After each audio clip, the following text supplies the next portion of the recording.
Good morning. I know that you are working hard to get week five cleaned up and done, but I also know some of you get started on Monday for the upcoming week. So here is week six. It's a very exciting week to me as we have the assignment to interview our pastor and with some very specific questions. And I want to encourage you to carefully follow the directions. Each of those questions are to be bold and highlighted in your paper, and then you are to have an introduction and a conclusion to the paper. Uh, there are some advice along the road there in the assignment, and realize that some pastors answer questions very well, and others get started and they get off on a sidetrack and they answer some very interesting information, but they have not answered the question that your course is asking. So you'll need to guide them back and say, now, wait, here's the question. Uh, can you answer that more specifically?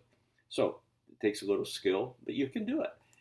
The interview is to be between 45 minutes and 60 minutes. You're to record when it took place, when you gave him the questions so that he could look them over and understand them and be ready to go. So that's the bulk of the assignment.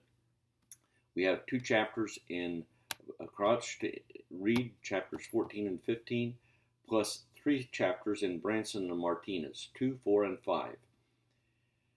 As you work on this, I want you to be very aware that Branson and Martinez write from a metropolitan area perspective, and so they are strong advocates of interracial, multi-ethnic congregations. I know some of you are in a community that maybe there's one or two or maybe even 10 people of a different ethnicity in your community. The discussion board poses this very important question, which raises issues with the Branson and Martinez thesis that every healthy congregation is multi-ethnic. How far would you need to drive if you were to go to a multi-ethnic church? That's a I have had a student who said 50 miles. 50 miles.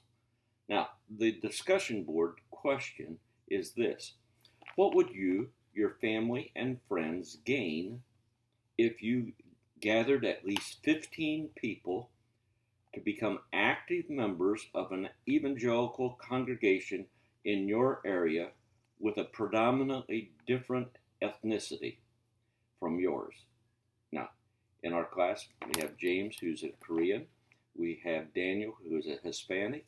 But what if you started attending their church? That's the question. What would you gain by doing that? And what would be some of the cost, spiritual, emotional, cultural, that your 15 family and friends group would pay to become involved in a multi-ethnic church? This came home to me really strong in January when I preached at a Romanian church in Phoenix, Arizona. The entire service, except my sermon and one prayer, were in Romanian. If I had children that I was bringing with me,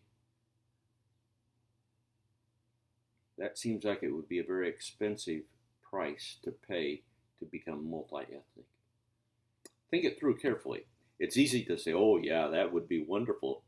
But when you put it into your culture, your community, your home, it becomes very personal. Think it through carefully. God bless you. Have a wonderful week.